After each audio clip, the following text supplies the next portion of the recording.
live. Hey, guys, Donny T and Chuck Slavin.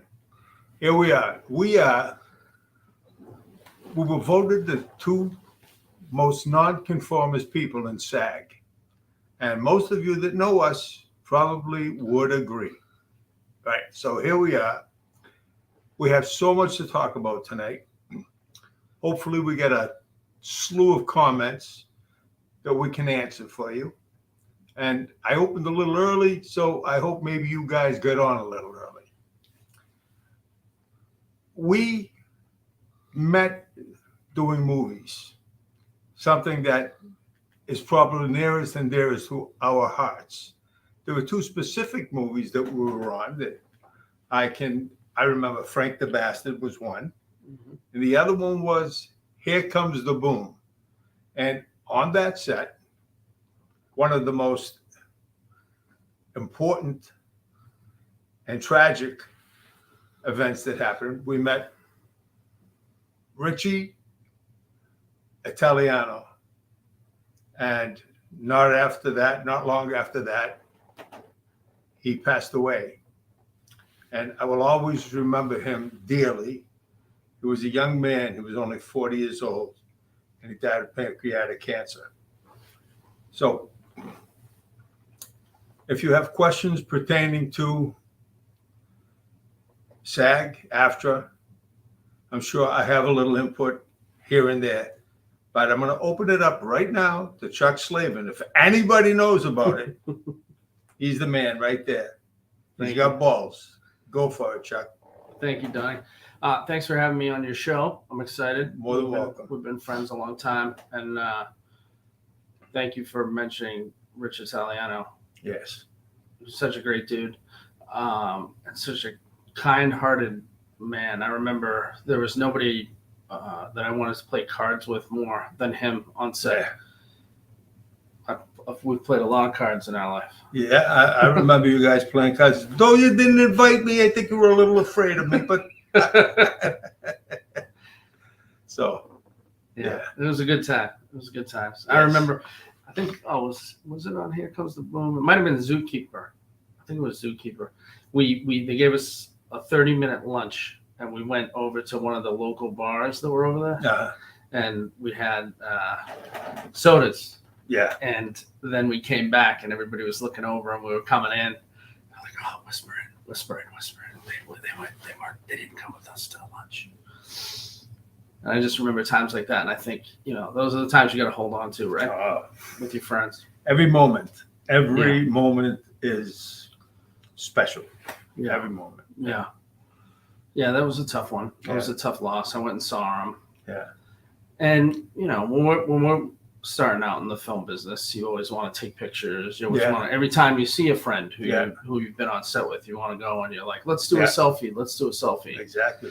And I remember seeing him, and I was, it was so heartbreaking because, there he was, and I'm thinking, this is the last time I'm going to see him, and he doesn't want anyone to see him that way. And he's telling me, I don't want anyone to see me that way. And I respect it. Yeah. I was at his house just before, Same. Yeah. And I'm glad I had the podcast. I wish he was around because he was as big a ham as you and me. Yeah. He would have had a blast doing this shit, right? Yeah. And let me just say one thing about Donny T and Friends, okay? The idea behind it is Donny T and Friends. This here, I don't make money doing this, not 10 cents. In fact, he ate me out of house and home tonight. Right. I bought cold cuts and cheese. I'm saying, oh, geez, I hope Chucky eats something. He ate everything. This was his biggest day on, what's this? What do they call it? It's like my rap day on the set. No, but I love my friends. To me, there's nothing more important in my life, my friends and my family. And sometimes friends are closer because you choose them. And I've had a great time doing this. And I wanted to quit many, many times because it can be very confusing. And the people that I've had on recently throughout the whole thing have become closer to me. this time together that we spend, they've become closer to me. And I have plenty of people lined up to do more shows. And Chuck is invited here anytime he wants to be. And anybody else that's been on. I know Frankie is chomping at the bit right now because he wants to come on it. Wait a second. Am I saying things? Look at all these people. We got a bunch of things here. There's a bunch of comments. That's holy mackerel. Yay, Donny. You're the best, brother. That's Big G. Hope all the family's doing good. Tracy, good to see you. Okay, all these guys know each other. I've made lovely and truthful friends here. I'm very grateful to YouTube. Well, let me tell you something. Without you guys, we get shit here, right? Oh, I was told not to say shit. It's all right. I said it anyway, right? Who's going to fire me? Nobody. Okay, this is a lot of fun. Right now, there's a big strike. SAG-AFTRA, the writer's strike, everything's going on like that. But and I probably shouldn't say this, but that's why I'm a nonconformist. You know who doesn't lose, really? SAG-AFTRA. They get their dues when we get the blues. I hate to say it. All through my youth, I said, wow, if I could only join SAG, that'll be the biggest thing in my life. This mandate thing, I got to say, it pissed me off. Okay, I didn't like having to go along with the program. I didn't get that shot, and it cost me, because all that time I couldn't do a movie. I couldn't go on set. I couldn't do anything. And I know I'm not the only one that thought like that. And I could have gotten a fake card and all that stuff. I want to be true to me. I owe nothing to them as far as that mandate went, but I wouldn't do it. I wanted to do the right thing. If everybody else did it, then I would do it. And that's the way it is. Chuck, I'm sure you got something to say about that. Yeah. I feel so bad for the fellow members like yourself, Don, that weren't able to work. And it was something that still hurts me big time, because it's so important that we take care of our brothers and sisters. Amen. And yeah. I was pushing from the inside to see the science, to ask for the science, to find out why they were keeping it going, even when situations with the CDC and others. I think everybody has a right to their private medical health. Yeah. And if you can't prove it with science, then you have no right to do it. And beyond that, you probably have no right to do it regardless of that. So pushing back on leadership, pushing back on staff, that's something that I've been, nonconformist. And I really believe that every member has the right to bodily autonomy. Religious and medical exemptions must be adhered to. And members need to work. And so it's about workers' rights, and workers' rights are paramount when it comes to the situation. That's why I've been at odds with some of the leadership, because I don't believe in a term that was made during this return to work agreement and COVID, which was producer's privilege. That's why I side with a lot of the militant members of our union who believe in striking and not allowing the producers to have rights over our body, rights over other things, not paying us a fair wage. The AI to me conflicts me so much, because, here we were hearing them talk about not having informed consent, and now they're rolling out this informed consent with AI, which I'm in agreement with on AI, but I'm also in agreement with it over the mandates. Everybody has a right to informed consent. I agree. And stupid Donny, I don't know how I did it, but the comments are not coming through. I must have hit something. And I don't know if you're smarter than me. You have to be, because I'm the dumbest. I think you click the comments Where? up in the top right hand, right there. Okay. Yeah. There you go. That's why he's here. Sometimes, I'm smart about so many things. You got to be careful, though. If you turn off comments on people, they get really upset. I don't blame them. I would be pissed right now. I was pissed because I had them all. Oh, But it's tough sometimes. I mean, sometimes you don't want to be chasing comments around the internet all day, having to respond to people. You want to, you put something out there and you want to be able to walk away. But I want people to be able to respond Yes. and get an answer to a question they may have. Yeah. But we also got to remember, too, like in this day and age, I think no one ever calls anybody anymore. Nobody ever emails anybody anymore. I mean, I know it's the way it is with social media. They'd rather just go onto your page, throw some comments, and walk away. And I think we have to have conversations, right? That's what makes us smart, intelligent individuals. Most people like to ability text. Communicate. Yeah. Texting is wonderful if you don't have a voice. But I like to talk. And most of my friends like to talk. Some people just can't get out of the habit of texting and texting. Don't forget, at my age, we didn't have phones. If I didn't make a phone call by 8:30 to tell my father to be home by 9, phew, I saw stars. Let me just say that. I got one funny story on that. So I was dating a girl. She lived a couple towns over. Yeah. And I had just gotten a phone. Remember when you just got your phone, you got your own private line. Yeah, You're all excited. You're a teenager. I got my own private line. I mean, every kid on the planet right now has their own private line. Yep. But when I was younger, and I'm sure it was a little different from me when you were younger, you had your private line, you had your phone. So you'd be able to go check your messages, who called you. Everything was not, now it's on you the entire day and you're checking every instant. But I started dating this girl. She lives a couple towns away. And then all of a sudden, one day, I'm in there. I'm going to check my messages, and boom, my mom kicks in the door. What are you doing calling long distance? I'm like, Marshfield is long distance? We had to break up because we couldn't have a phone bill that high. Most people in the neighborhood didn't have phones. However, my father was very friendly with Alexander Graham Bell, and that's how we got our first phone. That's incredible. Yeah. Wow. You didn't fall for that, did you? Yeah, nothing like phones. I'd be on the phone talking to this girl, I remember, for 4 and 5 hours at a time. I'm going to have to just commandeer this for 1 sec because I think we got new comments. Okay, we got no ones here. Let's see. Hold on, I'm going to read some comments. We're going to take a little break in the action so people won't feel. Hey, Daniel. Who the hell is Daniel? Okay. I'm working in Florida now. Oh, dang, back at it. Okay, dang, back at it. Hi, Donny, it's me, Daniel. Okay, I thought you were calling me Daniel. I'm sorry, Daniel. Okay, let's see. Tracy, haha, already answered my question. Oh, good.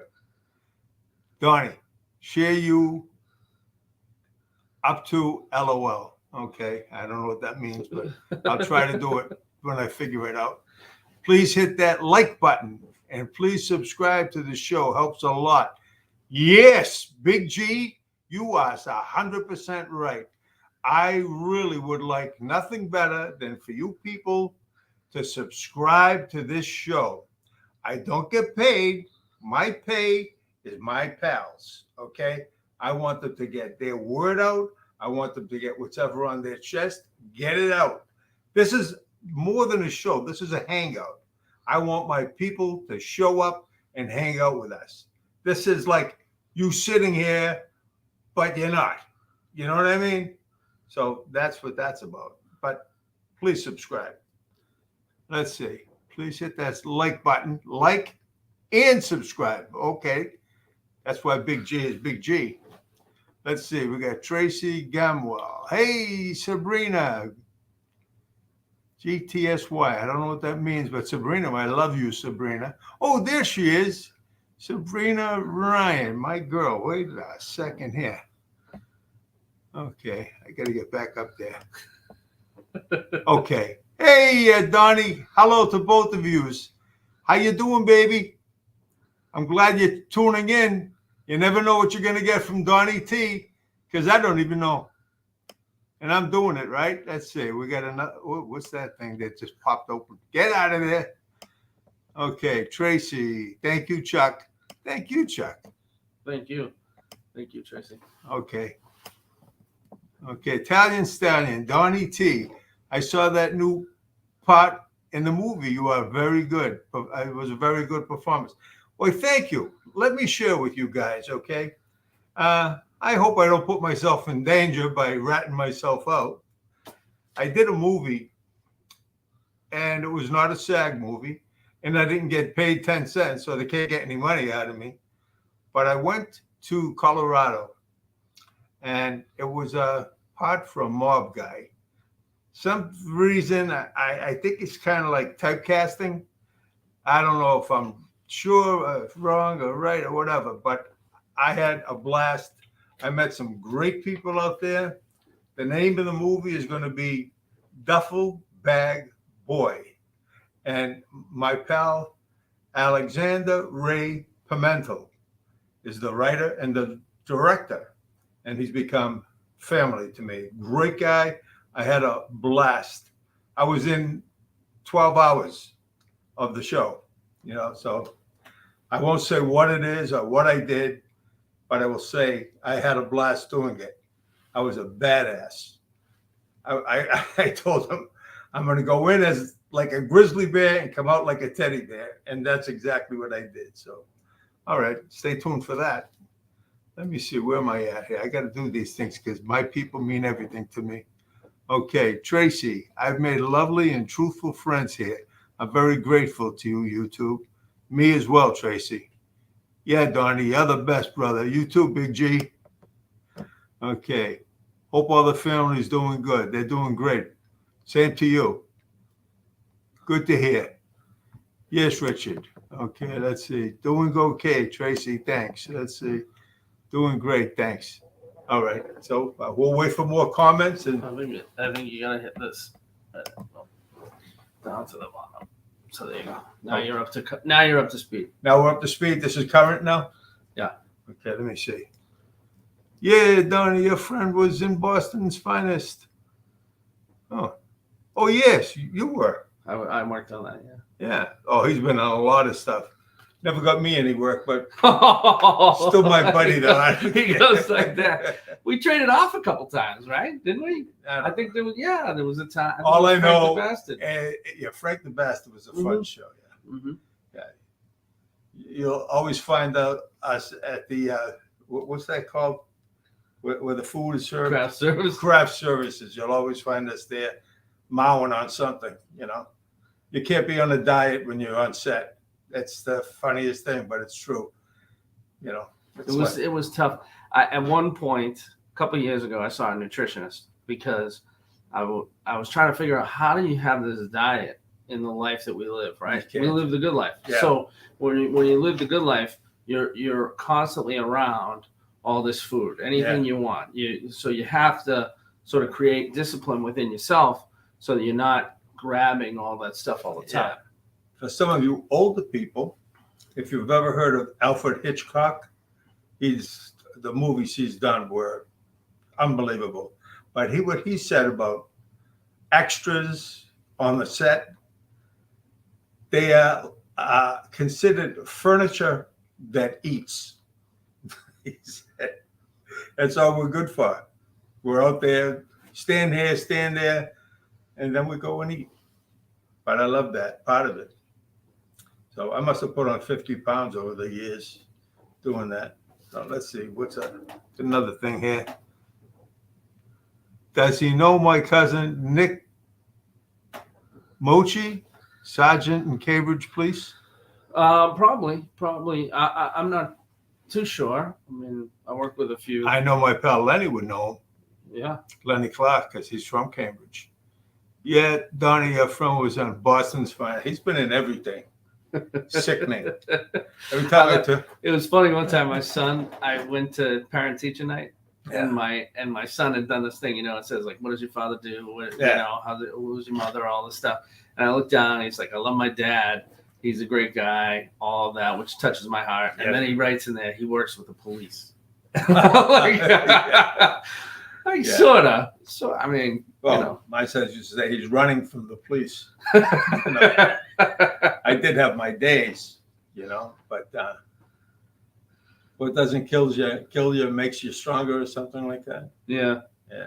You gotta find like a good bush when you're running from the police. I got a story for you, guys. Story time with Donnie T. I'm in Germany, And no, not during the Second World War. I'm in Germany. I'm a 17, 18-year-old kid.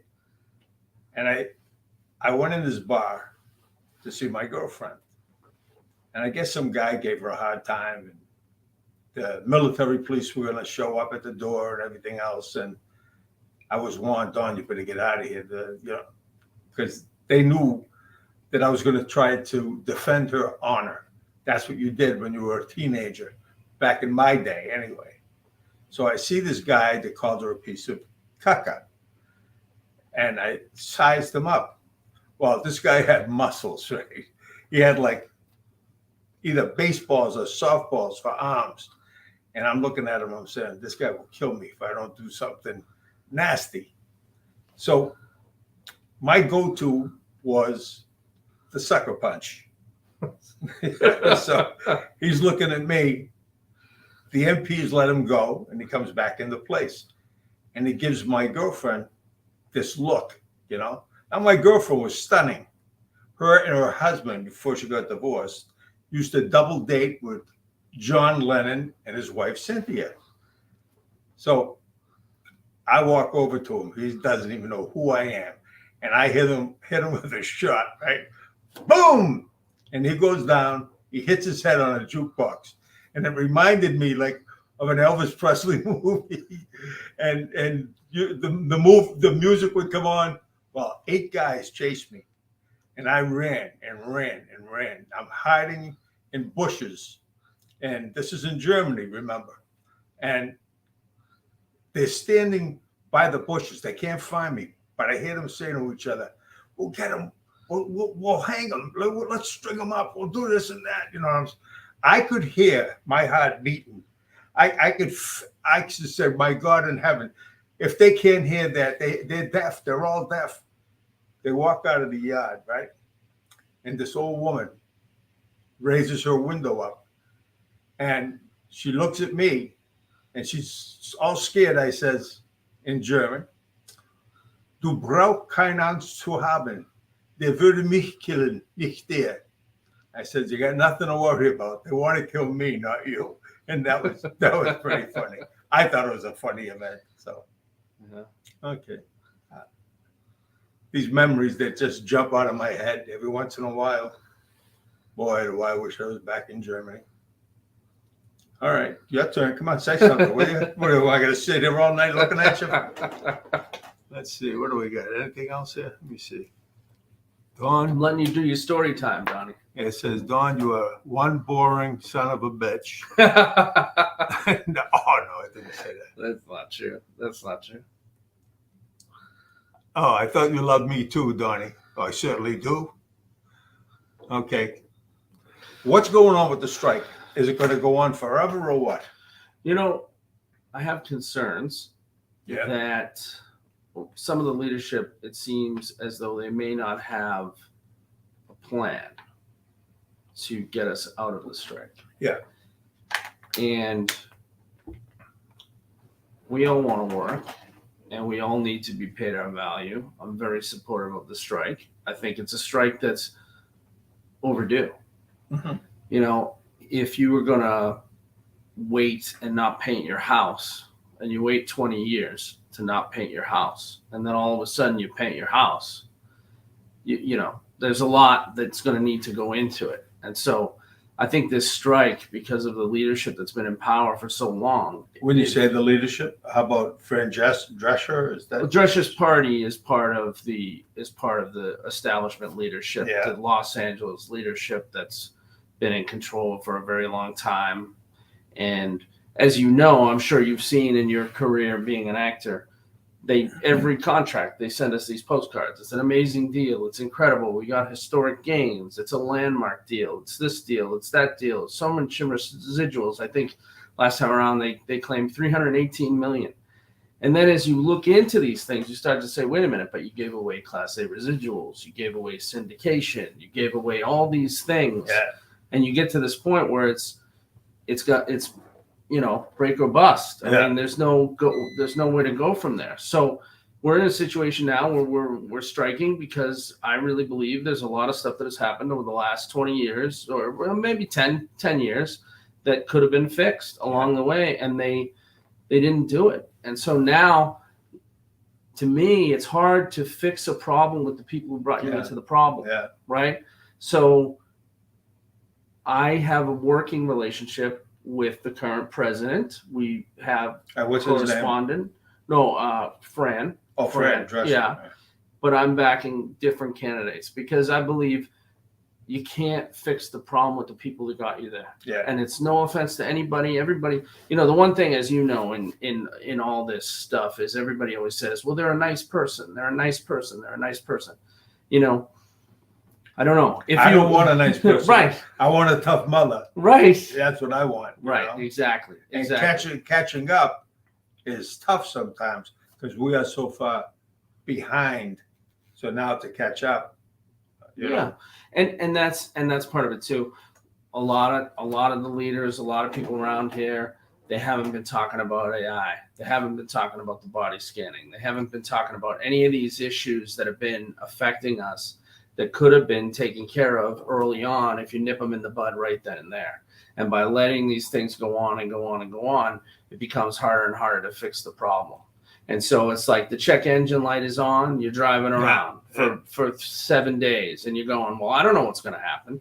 No, when that check engine light comes on, you got to stop right then and there and go get it taken care of, you know? Do you know? I'm sorry. Go ahead. No. I'm good. Do you know Tracy Gamwell?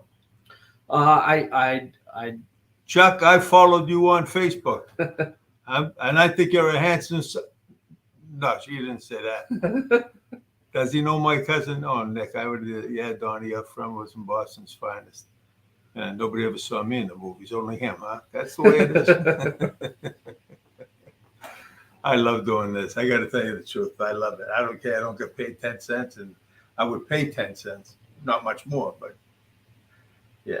And we were talking about some of the roles before we get on the show and talking about, you know, the scripts and learning lines. I know that's a big thing in the strike right now is the amount of pages they can give you to audition and trying to chop that down or get it into something that's manageable.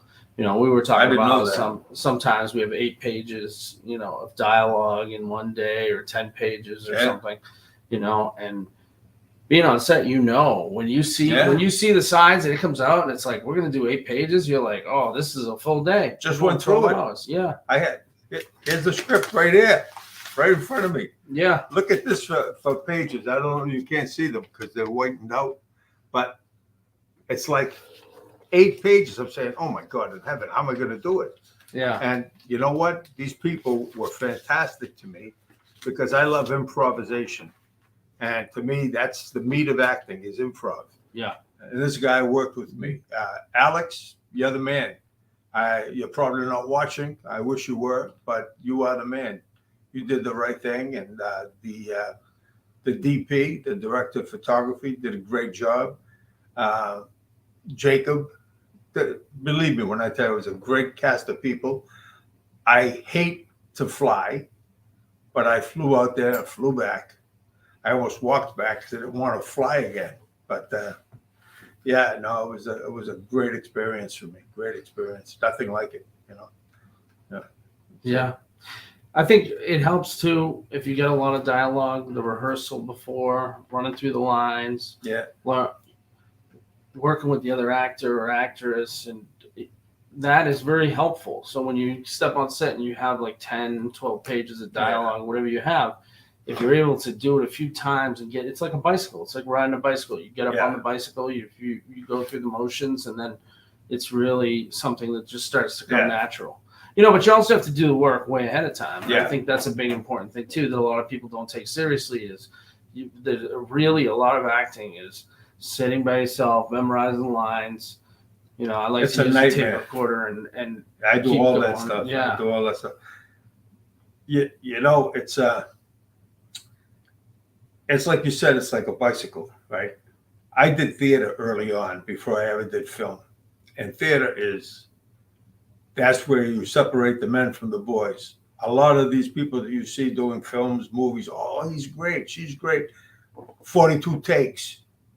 When you're up there on that stage and you drop a line, it's like falling off a friggin' bicycle. Let me tell you, and you have to, one rule in acting, in theater anyway, not so much in film because they'll give you 100 takes. Always stay in character, always. And I've had incidents on stage where I say, holy shit, where can I hide? And you can't hide. You're there and everybody's looking at you and you say, oh my God, I had that happen. Not a bunch of times, but enough times that it sobered me up real quick, you know. But I always stayed in character because that was the best lesson I ever learned, you know. Yeah. So. It's important, and I think at the same time, the stage work is a crucial component to it. It's a little different between film and stage, but for the most part, you open it up to the audience in theater, and you're opening up to the camera. Yeah. When you're doing film. Frankie and Bergamo, great show, my friends. Hey, Frankie, who loves you? We all love you, Frankie. He's probably one of the most popular guys, other than you, Chuck. Hi, Frankie. It's Duffy's son. Duffy's son. Is the strike all about money and AI? I would say so. Well, there's 4 key points to the strike, what they've told us. I have a little difference of opinion. I think we should always have all the information. Economic fairness, AI, self-taping, safety. Those are the big core components to it. Economic fairness, I feel as though there's a little bit of a difference of opinion, right? Yeah. It's come out in the press that they asked for 11, 5, and 5. Whatever Social Security received 8% as their raise, right? Yeah. So 11, 5, and 5 sounds good, but the folks that I'm with and the people that I'm, I would say I was aligned with as far as ideologically inside of the union, kind of want a little more, Yeah. I have to say, I'm sorry. No, go ahead. I met Chuck years ago. And one thing, I was never interested in getting involved with the political aspect of the union and this and that. I just wanted to act. I don't want nothing else. I just want to act. I don't want to do anything else. I found out it doesn't work that way. But I always remembered his desire to do the right thing with SAG. And I'm sure he broke a few rules because you got to break rules to be heard. You got to. You got to have big jagonas, whatever you want to call them, And he's not afraid to rattle the cage. You have to rattle the cage. Because as I told you at the beginning, we are 2 nonconformists. I don't do what I'm told. Not always, but sometimes I do. But when it depends on who's telling me and how they're telling me, I'll embrace you if you treat me right. But if you don't, then I know I'm right and you're wrong. That's where the other side of me shows up, But I always remembered that he cares. He gives a shit. He really does care. And that's why I invited him to come on this show. He's running for office. What are you running for?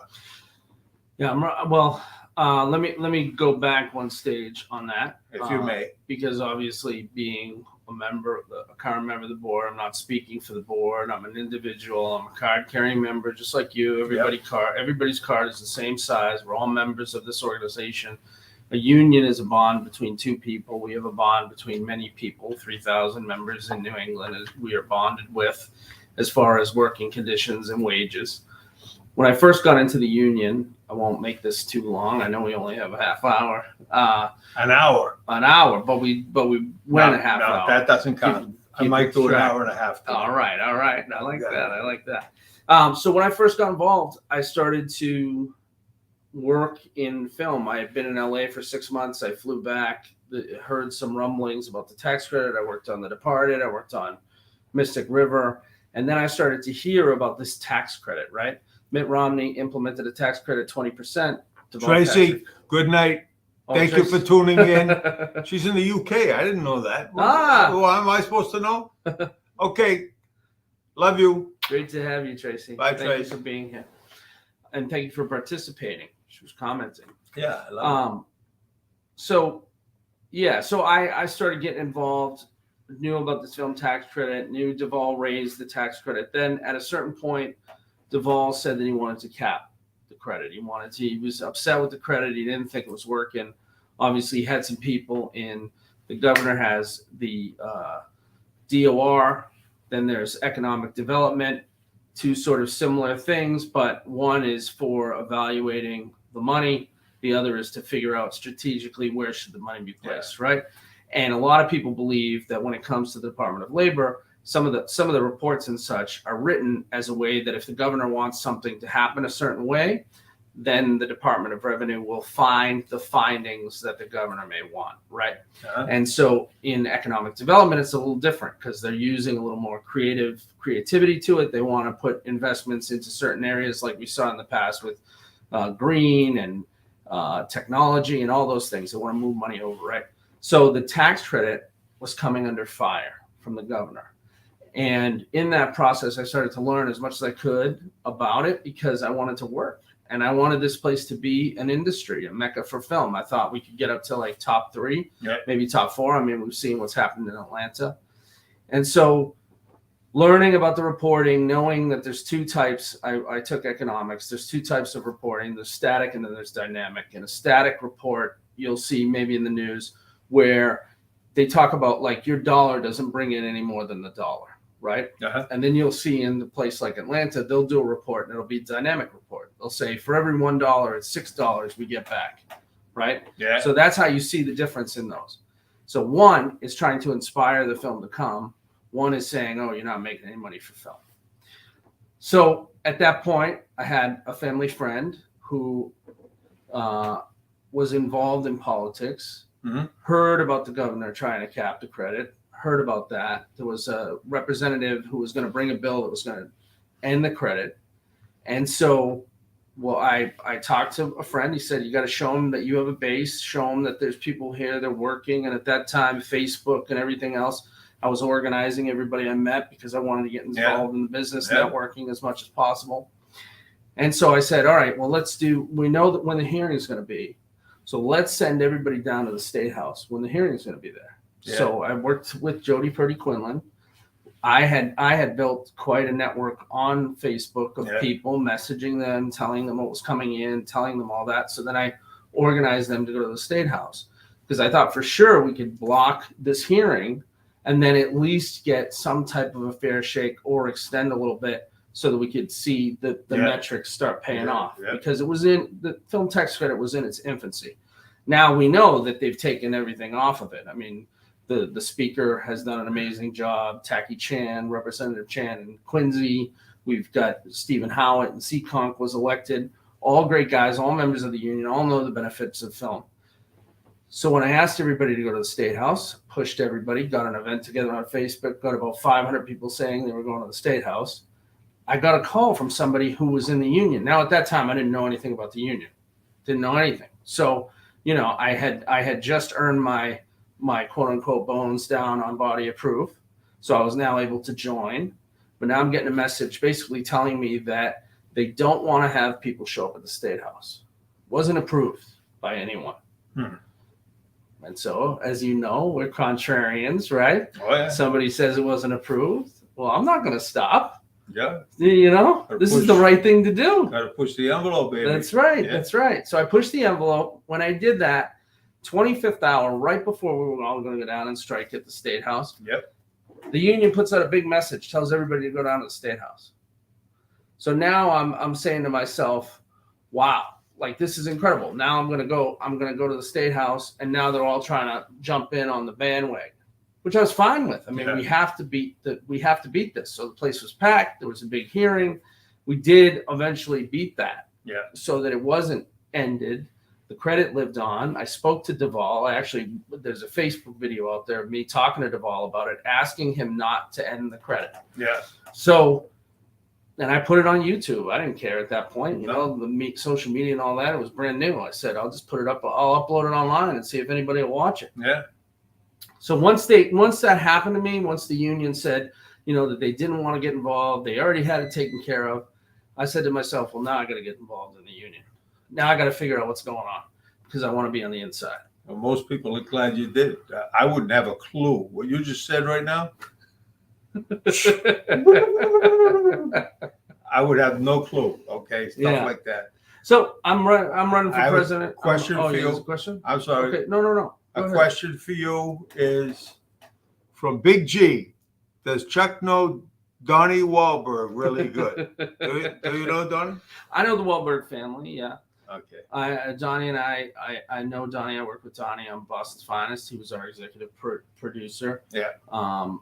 So we know each other. I mean, I work at Celtics games. I'm also in IBEW, so he has courtside seats. So whenever he walks by, I say hi. I'm more close with the circle around Donnie and some of his friends, and the Wahlbergs. I've known him for a long time. I was really good friends with Nacho, who was a good friend of Mark's. Yeah, he died young, didn't he? Yeah. And I know some of the other folks that are in the circle, because we all grew up in the same sort of area, because they grew up in Braintree. They also grew up in Boston, but they grew up in Braintree. And so we're just friendly, and Sorry for interrupting you, but you said something about you're going to run for president against Trump?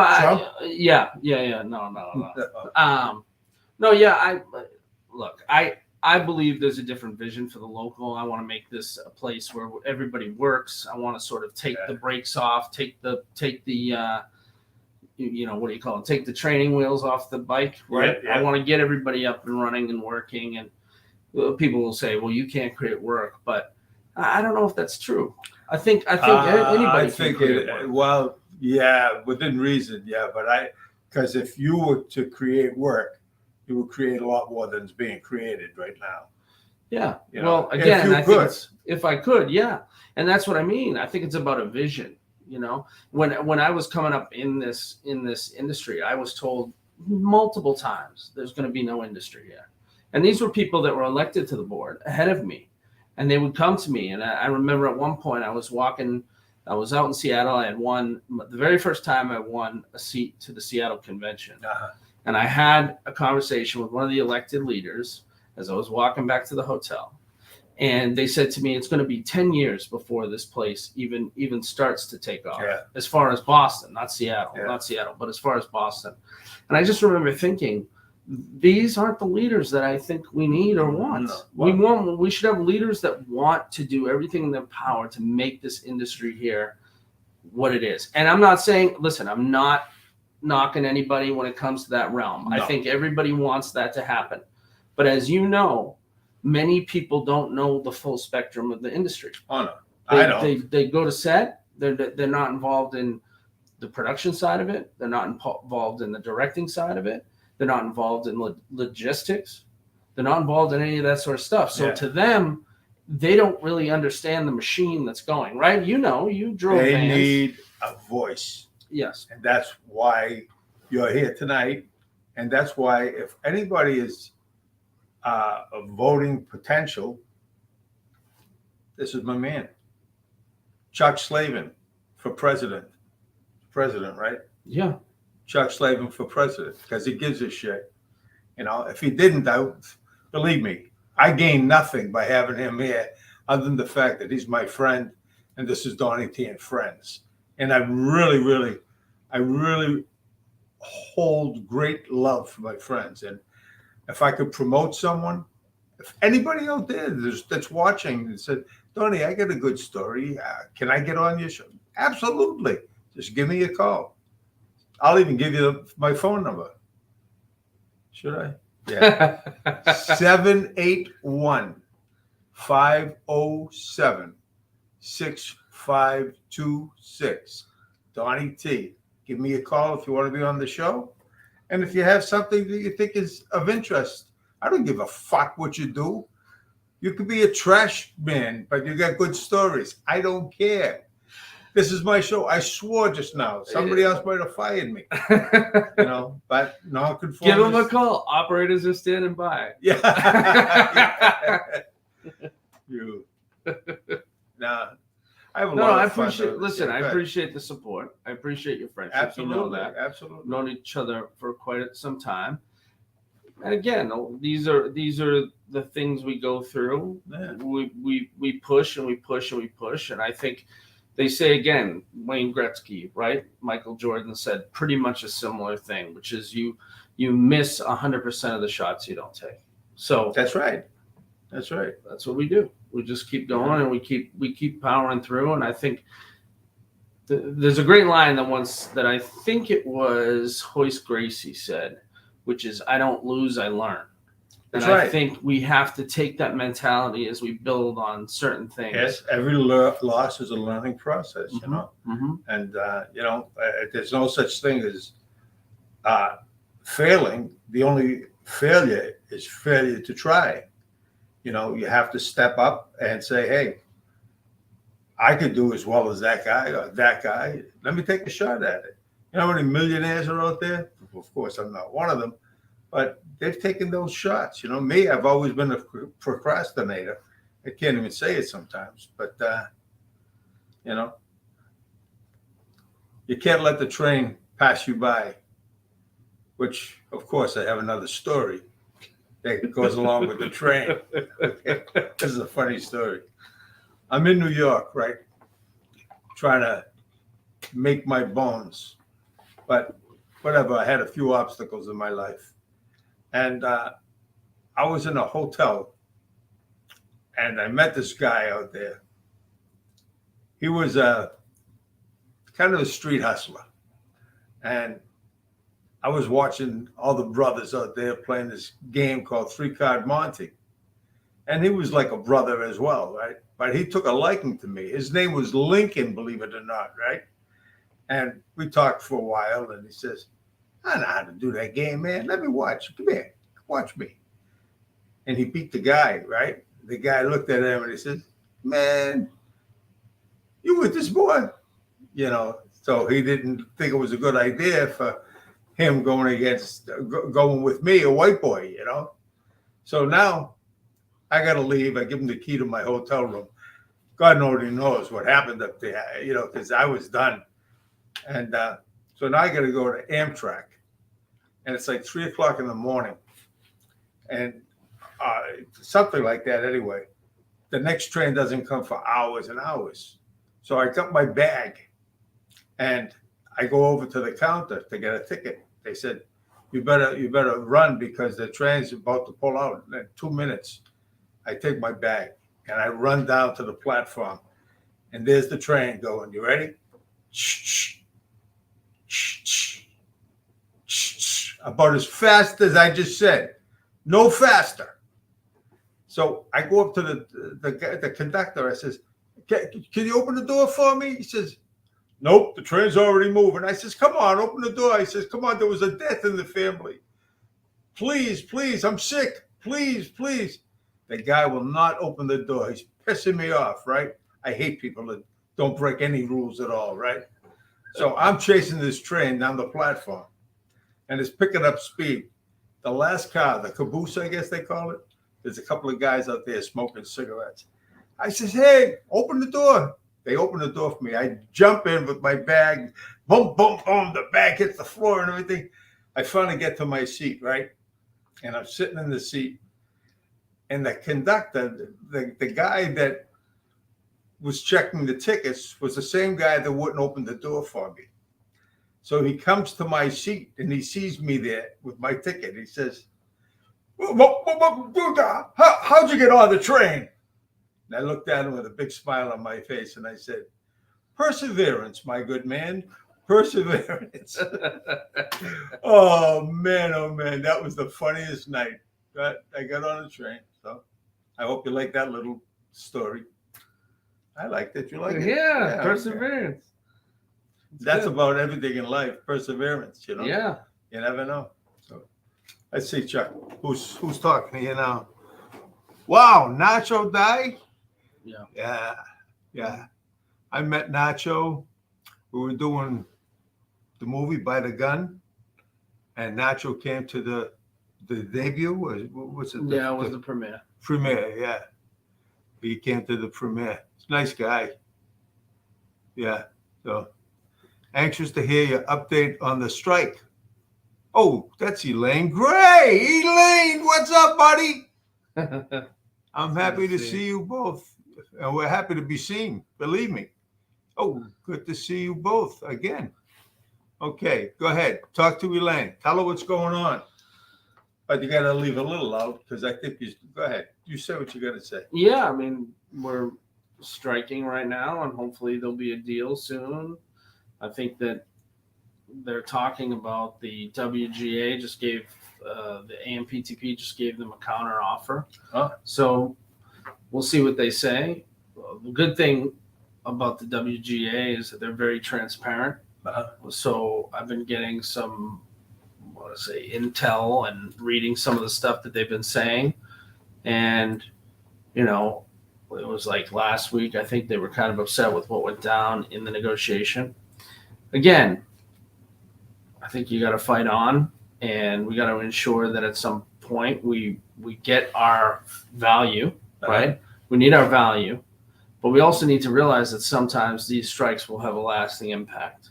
Because a lot of people, just like as you know, actors have shelf lives. So if we're not working, if we're not doing things, there's a lot of people that are going to go out and find other work. And then they might not be able to come back into the business. It's been something that's bothered me for a long time, especially here, because we really need to have a really good infrastructure. We need to have people that are working and constantly working in the business, in the industry. So it's tough when people take pauses because it gets hard to get back up on the bike. Big G, this I got to say to you, Chuck. My good buddy, Big G, says, yeah, I'm not in the union or anything, but that guy seems like he knows what he's talking about. That would be a wicked great president. Thank you, G. Thank you. It's hard to know what people are talking about, right? Sometimes. Well, sometimes maybe. Like I know a little. My teachers used to say to my mother, "Oh, he's such a smart boy. If he only applied himself." That was me. I think that's me too. Yeah. No, but I'm applying myself. I'm trying to. And again, it's politics. You're gonna ruffle feathers. Chuck Slavin for president. I'm with you, baby. I'm with you. Anxious to hear your updates on the strike. Yeah. The writer's strike is huge too, because I know I have a very good friend of mine, Lenny Clark. I'm going to say his name. If he doesn't like it, what can I say? He is bigger than me though, and he's doing a series in Hollywood. I think he's got like 5 or 6 in the can, as the saying goes. And I would love to see him do what he loves. He's a very, very talented man, a very, very fantastic friend, down to earth. Nobody deserves it more than him. He definitely put his dues in. He paid his dues. But I'd love to see the strike, and I know a couple of writers that I'm sure they're on strike as well. And well, the concern on the writer's side is certainly residuals, right? And the other concern, of course, is AI. With Chat GPT, some of these programs that can pretty much write the entire thing for you. It becomes a situation where I remember a while ago, I would go to a post office and you put in a couple quarters and you get the stamps out at the post office. Remember that? Yeah. Those machines are not in the post office anymore. Those were strong unions. They kept those machines out because at that point you no longer need the tellers, right? But the problem is the machines like that break all the time. And if you got nobody around to fix the machine, it's a whole separate industry you got to have. Now, again, in this situation, some of these programs and things, I know, like Final Draft and those type deals, they will, as you write, they will set up the parameters. Sometimes they'll do the spell checking, they'll do that sort of thing. But at a certain point, I really believe that we need to start doing something where we say, look, this was made by humans. Yeah. And so that the audience, so that people, just like when you go to the store and you get, a GMO product on the shelf and it tells you this is like genetically modified food. It should be the same sort of thing in the film business. And I have a friend who has been pushing some of that as well. Yeah. And he had this idea to have all these products at the end in the credits. Yeah. You have it say this was use with artificial intelligence. So then Yeah. people could say, well, I don't want to go see that movie. I want to see movies, much like the supermarkets where you go up. A lot of times people would be like, why don't you go to the self-checkout? Well, I want to keep people employed. I hate the I want to self-checkout. keep people employed. We got to That's keep right, people employed, exactly. That's why a lot of people are not working. Even like, listen, it's 3:00 in the morning, and you have to call a bank because you figure it's the best time, and you get a recording. I'm sorry, we're a little busier than normal. 3:00 in the morning, you're busy. Who the hell are you shitting? Yeah, I'm not busy at all. You're just making me wait because you like to do that. There's one operator for 90,000 people. It drives me nuts. I think some of that too is like a lot of these organizations, a lot of these people, they have these automatic phone lines where you call, and it's like press 1. Your wait time is 4.5 hours, and it's like, who in their right mind can wait 4.5 hours? It's a weekday. What are we doing? Like, we got other stuff to do. And they'll say, oh, well, we'd love to call you back. Can you put in your number? You put in your number. You're in the toilet. All of a sudden, the phone rings. It's in the other room. You try to run over to get it, and then it's over. That was your only time. They'll never call you back again. You think that's not the worst thing? The worst thing is after you wait for an hour and somebody comes on the phone, they say, hello, I help you. My name is Rita. What? My name is Rita. Where are you from? The Philippines. I don't listen. They're nice people in the Philippines, but let me tell you something. You can't understand a word, and I'm the last person to ever make fun of a person. I said, can I speak to somebody in America, please? Now they'll do it, but you gotta wait. Or the last one I got, this was only a couple of nights ago. You hang up, you call back. Maybe you get American. You call back. Hello, my name's Judy. They drive you nuts, and it's got nothing to do with. Listen, you got a big operation, and this is who you're hiring to do it. Do you remember back again? I don't know why we're back on all this phone stuff, but there used to be the guys that you would have, like a friend of mine worked for Verizon or one of these telephone companies, and they would have like a little place that he would report to. It'd be like right next to his house. Yeah. He'd go in, he'd check in that place, and he'd go around and he'd fix the telephone poles, all in that little area. Yeah. Now all those like localized companies are all moved very far away. And I think that's part of some of the problem we have, right? Like even these news stations now. I have to interrupt. The news station. One of my guys is leaving. Italian Stallion, thank you so much, from Donny T and Chuck Slavin. Thanks for tuning in, and I'll have something again in a few days. God bless you. Love you. Okay, Chuck, you're back. Yeah, well, I'm just saying that they need to have more things need to be located closer to people. The news shouldn't be done in New York if it's news here. Just like traffic, they're doing them satellite down in other places. And it's like, you're not here. You never rode on this road. You're telling us about a road you never rode on, right? Telling us, oh, there's traffic on the 90, on 90. Yeah. And the person telling you the traffic's on 90 has never been on 90 in their life. No. Now you can tell why technology and me are not friends. Not friends. I have more equipment than here. I'm doing this all on a laptop. I got a camera over there. I got a monitor over there. I got a big sound system. I don't know how to use any of them. And thank you for my good friend that helped me on my computer. So here I am, and here we are. And I'm having a blast tonight with all you people. You never know what you're going to get on my show. You got to admit that. Some people do mob stuff. Some people do comedy stuff. I do everything. So I got a guy coming on pretty soon, and he's got quite a story. And you'll definitely be on the edge of your seat, guaranteed. I like all kinds of people. That's what makes the world go round, baby. So where we at? Let me see. Elaine, what are you saying? The show looks great, and so are you. Elaine is a very, very dear friend. Elaine Victoria Gray. If you look through my archives, doesn't go back too far, you'll see an interview I had with Elaine, and you can see her and what she stands for. Somewhat so, anyway, you know. But Frank Imbogamo is another one. Yeah, this is a lot of fun. I love it. So, what time is it? 8:58. 8:58. Should I sacrifice the last 2 minutes? Anybody got anything to say? We got 2 minutes to game time. Game Dun, time. dun, dun. So my father says to me one time, he says, I was a lazy kid, I guess. My father thought I was lazy, and I didn't, you know, and he was kind of right. He says, I get this brainstorm one day, and I said, Dad, I finally decided I want to be an actor. Oh, really? My boy wants to be an actor. That's right, Dad. That's what I want to be. He says, why don't you be a baker? A baker? Why a baker, Dad? At least you got some rolls.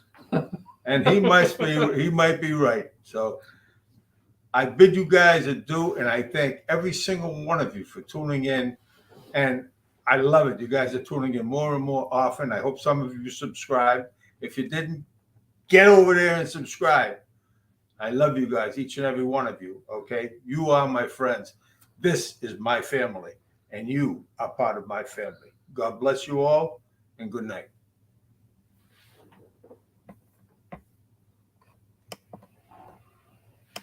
Here we go.